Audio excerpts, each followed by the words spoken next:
मेरी माँ ने हमेशा ये सिखाया कि अन्याय करो मत, लेकिन अन्याय से डरो मत। अगर वो रोड सही थी, आरसीसी थी, तो क्यों तोड़ा गया? तुम्हारे यहाँ कोई फाइल बना देगा तो तुम बना लोगे। मेरे राइफल पड़े ताऊ जी के पास, वो चलाना सीखना। अब आज तब तक तुम लोग यहाँ पे नहीं जाओगे जब तक फैसला नहीं।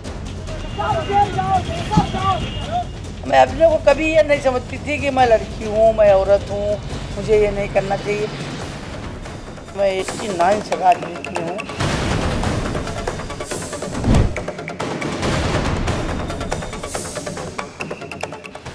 नमस्कार, स्वागत है आपका। आप देख रहे हैं लोकल वोकल और मैं कीर्ति। आज हम पहुंच चुके हैं उनके पास जो यूपी की एक ऐसी महापौर है जिन्हें दादी जी, अम्मा जी, रिवॉल्वर दादी, दबंग महिला के रूप में सब बखूबी जानते हैं। अब आप समझ भी गए होंगे कि मैं किसकी बात करने जा रही हूँ। तो आज हम उनसे मिलाएंगे आपको और बात करेंगे, उनसे जानने का प्रयास करेंगे कि बतौर वो महापौर तो अधिकारियों की क्लास लगाते हुए लोगों को दिख जाती होंगी, आप हर मीडिया चैनल पर देख लेते होंगे, लेकिन असल व्यक्तित्व में, असल जीवन में वो कैसी है, क्या व्यवहार रखती है, किस तरह से वो कार्य करती है। कर्म भूमि पर कार्य करते तो देखा होगा, लेकिन असल जीवन में महापौर जी कैसे वर्क करती हैं, आज हम जानेंगे। तो हम पहुंच चुके हैं प्रमिला पांडे जी के पास जो कानपुर की महापौर है। तो हम उनसे बात करते हैं। सबसे पहले तो बहुत बहुत शुक्रिया अपना समय देने के लिए। आपको बतौर कार्य करते तो सबने देखा है, अधिकारियों की क्लास लगाते हुए भी देखा है, लेकिन प्रमिला पांडे किस व्यक्तित्व की है, आज हम ये जानना चाहते हैं। कुछ जीवन हमारा बड़ा ही आया, उसमें सुख सुविधा में मेरे माँ बाप ने पाला, आरामदायक। यानी मेरी माँ ने हम लोगों को हर परिस्थितियों में जीना सिखाया, गरीबी में भी, अमीरी में भी। अब वैसे मैं 5 बहने थे, मेरे पिताजी किसान थे, कुछ करते नहीं थे। ताऊ जी से 20 साल के छोटे होने के नाते ताऊ जी ने अलग कर दिया। तो मेरी माँ ने हम लोगों को सिखाया था हर हाल में जीना, कि आज भी मुझे याद है कि गरीबी क्या होती है, अमीरी क्या होती है। बिल्कुल, आपने एक बात कही भी कि माँ ने पढ़ी लिखी वो नहीं थी, लेकिन वो कड़ी बहुत थी और वो यही चाहती थी कि उनकी बेटियां भी कड़ के निकले, ताकि वो जो रौनक है, कहते हैं ना, मंझा हुआ आदमी और इंसान अलग से दिखता है। तो उन्होंने वो पूरी तरह से कोशिश करी कि भैया हम सुख सुविधाएं तो दे रहे हैं, लेकिन आप सीख लीजिए कि आपको आगे और भी परिस्थितियों का सामना, चुनौतियों का सामना करना है। तो हमारे पिताजी ने अपने लड़कियों की शादी भी ऐसी किया, जैसे मेरे बड़े बहनोई माध्यमिक शिक्षा में अधिकारी रहे, हमारे हस्बैंड रजिस्ट्री ऑफिस में अधिकारी रहे। तो लेकिन हम लोग उन जमानों में जब हम जाते थे अपने भाई के साथ पढ़ने जाते थे, तो मारपीट में भी अपने भाई के साथ एकदम जितना है एकदम तय बिल्कुल। मैं अपने को कभी ये नहीं समझती थी कि मैं लड़की हूँ, मैं औरत हूँ, मुझे ये नहीं करना चाहिए। वो मैं भी जानना चाहूंगी, क्योंकि आपने बोला ना पुरुष प्रधान, उस पुरुष प्रधान से प्रमिला पांडे कैसी उभरी? प्रधान देव प्रदेश में हमारा जो देश है, वहाँ भी मेरी माँ ने हमेशा ये सिखाया कि अन्याय करो मत, लेकिन अन्याय से डरो मत। बिल्कुल, हमने हमेशा काम को वरीयता दिया और जीवन को हमेशा खुश रह के जीना। भगवान जो दुख दें या सुख दें, लेकिन खुश रहो। यानी कि आपने यही सोचकर आगे बढ़ी, क्योंकि आपने बताया ना पक्के मकान में रहती थी, सुख सुविधाओं से लैस, माँ बाप ने हर चीज सुविधा दी, और उसके बाद एकदम से कच्चे मकान में आना, एकदम से कच्चे मकान, माँ बाप को छोड़ कर आना, माँ बाप को छोड़ के आना। उस माँ बाप को जहाँ हम लोग, हमारे यहाँ घोड़े बंधे रहते थे, घोड़ों की सवारी करना। तो कहने का मतलब कि पिताजी के पास मेरे राइफल पड़े, ताऊ जी के पास वो चलाना सीखना। अच्छा, आपने राइफल चलानी भी सीखी है? मेरे ताऊ जी के पास बंदूक भी थी, राइफल भी थी, हमारे घोड़े भी थे।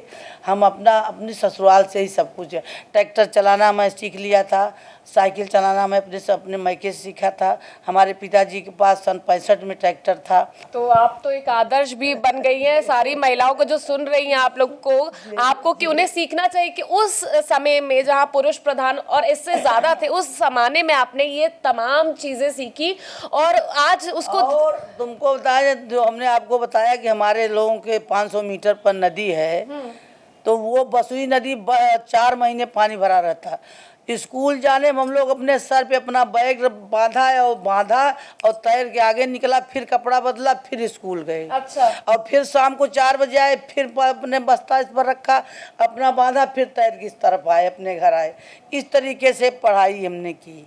साइकिल हम लोग ऐसे ले जाते थे, साइकिल इस नदी किनारे रख दिया, उसमें रस्सा बांध दिया, उस किनारे रस्सा ले गए, रस्सा खींच लिया, साइकिल उस पार चली गई। तो बचपन की वही चुनौतियां थी जो आज काम आ रही है। आज काम आई, और मेरी माँ की सीख और लोगों का, मेरे ससुराल वालों का प्यार, मेरे पति का प्यार।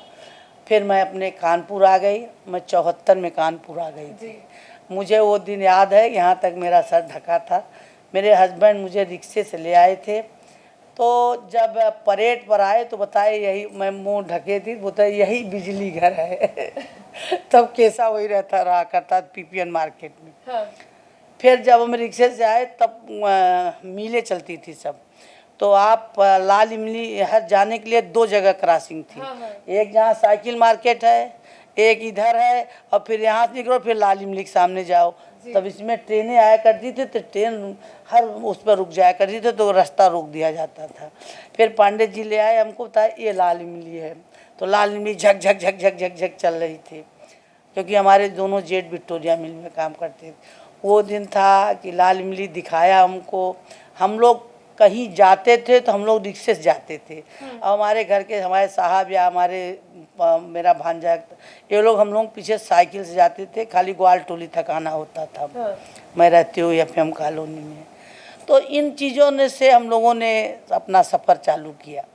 फिर भारतीय जनता पार्टी में मैं 89 में, हमारे गुरु थे सूर्यनारायण त्रिपाठी जी, वो आए तो मैं पर्दे में थी। ये तो बताना तुमको भूल गई, मुझे साइकिल चलाना आता था। मेरे छोटे छोटे बच्चे थे, हम घर का भी काम करें, बच्चों को स्कूल ले जाना। रोज़ हमें क्या कहते हैं, लेके जाने, रिक्शा बुलाओ, रिक्शा कभी मिल रहा नहीं मिल रहा है। पहुँचते पहुँचते पेरेंट्स मीटिंग में हर बार वो डांटती थी, वो प्रिंसिपल कि लेट हो गई आप लेट हो गए, बच्चों को लेट हो गए बच्चों को। तो हमने अपने मन में सोचा कि अब ठीक है। तो एक महिला थी एनटीसी में, स्कूटर चलाती थी। हाँ। उसको मैं अपने पर्दे में जब रिक्शे जाती थी देखा करती थी। अच्छा। फिर हमने अपने साथ कहा कि हमें स्कूटर खरीद दीजिए। 89 में कहला तुम कहाँ स्कूटर चलाओगी, अरे सब क्या कहेंगे कि पांडे जी क्या ये। फिर हमारे जो दूसरे नंबर जेठ थे, वो विक्टोरिया मिल में काम करते थे, आज वो यहाँ है नहीं। मैं उनके कमरे में गई। हम अब जैसे बच्चे कहते थे बाबू, हाँ। जेठ को तो हम भी बाबू कहते थे। दोनों जेठ को हम भी बाबू कहते थे, और एक जेठ को सब चचा कहते थे, तो हम भी चाचा कहते थे। अच्छा, वो लोग उसी तरीके से हमको रखे थे। हम गए, हमने कहा बाबू, कहने क्या? हम कहा हमें स्कूटर चाहिए। कहने तुमको स्कूटर चाहिए? कहने लगे हाँ। हमने कहा हाँ। कह रहे तुम्हें चलाना आता है? हम कहा पहले आप दिलवा तो दीजिए। चला तो हम लेंगे। चला तो लेंगे। फिर बाबू ने इनको बुलाया, कहने इनका नाम लिया, इधर आओ। कहने बहू कह रहे इनको मोटरसाइकिल स्कूटर दिलवाओ। तो कहने अरे कहाँ चले हैं, स्कूटर रहन दो। कह रहे नहीं इनको दिलवाओ। तो हम तर लिए थे कहाँ मिलती है।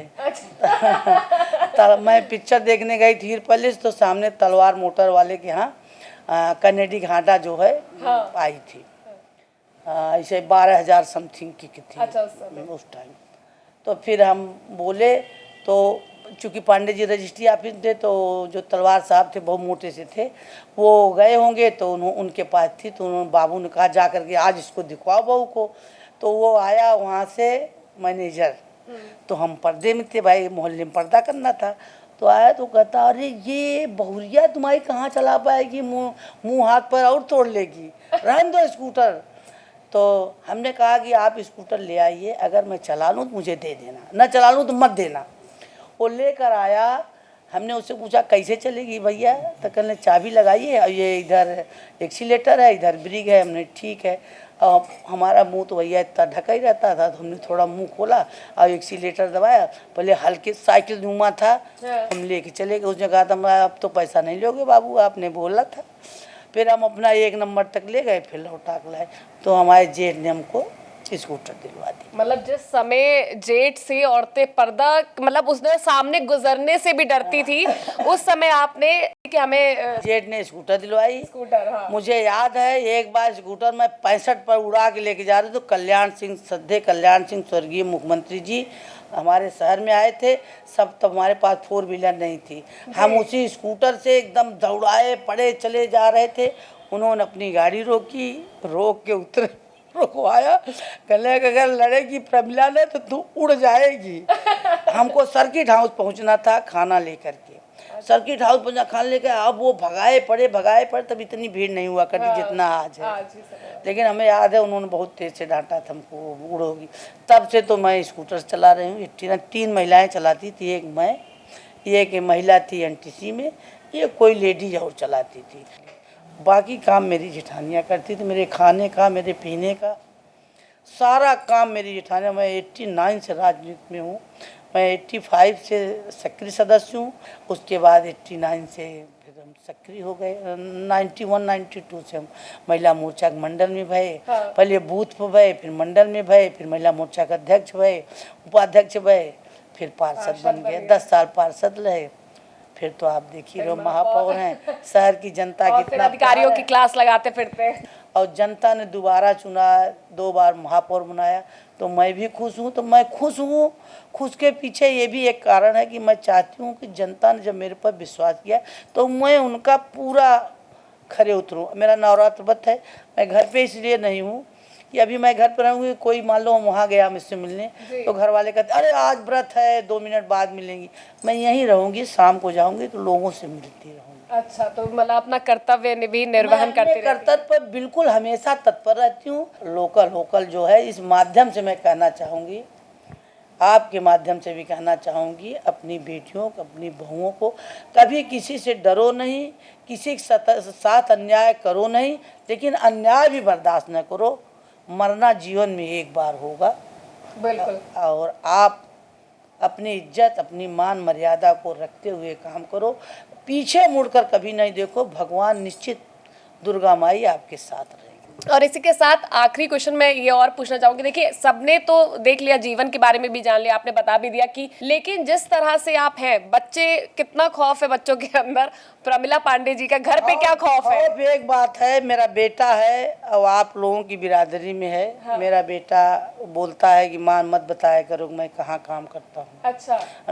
कभी उसने मेरे को बोला नहीं कि मेरी माँ मेयर है, तो मैं भी कभी नहीं कहती हूँ कि मेरा बेटा है। मेरा बेटा भी आपकी बिरादरी का है। अच्छा, मतलब वो भी इसी लाइन में है? इसी लाइन में है। मेरे बेटे का फिल्म में हो जाता। हाँ। फिल्म में इंटरव्यू उसमें ये था कि एक औरत आती, वो कपड़े फाड़ के बोलती कि मैं उसको, इसका डायलॉग था कि मैं तुमसे प्यार करता हूँ, मैं तुमसे शादी करना चाहता हूँ। वो लड़की जब आई, इंटरव्यू उसका बॉम्बे में था, जब वो लड़की कपड़े फाड़ के आई उसके सामने खड़ी हुई तो उसने कहा, जब वो आई तो मुझे अपने माँ का चंडी रूप धारण दिखा और हम पूरा अपना डायलॉग भूल गए और उसका नहीं हुआ। मतलब उनको वहाँ पे आपकी वहाँ का भी मैं अपने बच्चों से आज भी कहती हूँ। हाँ। मैं अपने बच्चों से डंके की चोट पर कहती थी। मैं राजनीति 89 से किया था, मैं 31 साल की उम्र से राजनीति किया था। अगर आपको कभी किसी ने हमको किसी के साथ स्कूटर मोटरसाइकिल कहीं घूमते हुए देखा हो तो आप लोग भी जिसके साथ जाकर घूमो, हमें क्या मतलब है। अच्छा। मेरे बच्चों में हमेशा खौफ रहता था कि मेरी माँ किस चौराहे पे मिल जाएगी। मेरी बेटियां हडसन में उसमें पढ़ती थी, एमजी में, और उसके बाद डीजी में। मुझे पता था 15 मिनट का रास्ता पैदल का है। उन्हें हमेशा डर लगा रहता था कि मेरी माँ कहाँ मिल जाएगी, किस चौराहे मिल जाएगी। आप स्ट्रिक्ट रही है। अपने बच्चों को उसी तरीके से बाबा आनंदेश्वर बाबा, दुर्गा माँ ने मेरी इज्जत रखी। मेरे सारे बच्चे यथास्थिति अपने अपने परिवार के साथ खुश हैं। मैं प्रैक्टिकल ये बात कर रही हूँ। माँ बाप का जो भी बच्ची, लड़की हो लड़का, जो लड़की लड़के अपने माँ बाप के कथनानुसार शादी करेंगे, माँ बाप के कथनानुसार पढ़ेंगे, माँ बाप के कथनानुसार रहेंगे, वो बच्चे अपने पूरे जीवन में खुश रहें। खुश तो सब रहेंगे। खुश 2 तरीके का होता है बेटा। हाँ। एक खुश, एक दिखावा खुश। अच्छा, हाँ बिल्कुल बिल्कुल। एक खुश होता है आदमी, एक दिखावा खुश होता है बेटा। समय ठीक है, समय बढ़े और अच्छा, हमारा देश तरक्की पर और जाए, लेकिन हम सब सुख सुविधा लें, लेकिन हर मर्यादा में रहते हैं। संस्कृति से जुड़े रहना जरूरी है। गाड़ी चलाना बहुत जरूरी है। तुम मेरी बिटिया होगा, स्कूटर चलाना जरूरी है, मोटरसाइकिल जरूरी है, स्कूटर जरूरी है, कार जरूरी है, लेकिन अपने उसमें।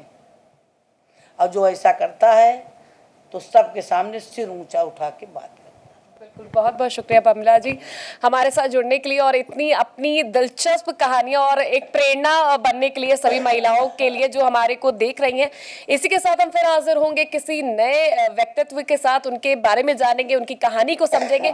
आप कहीं मत जाइएगा, आप हमारे hyper local OTT platform local vocal से जुड़े रहिए। और अभी तक अगर हमारा प्ले स्टोर पर जाकर आपने ऐप डाउनलोड नहीं किया तो किस बात की देरी है, पहले जाइए और प्ले स्टोर पर जाकर हमारे लोकल वोकल ऐप को डाउनलोड करें। आप हमें हर सोशल मीडिया प्लेटफॉर्म्स पर भी फॉलो कर सकते हैं, तो do follow and comment share and like.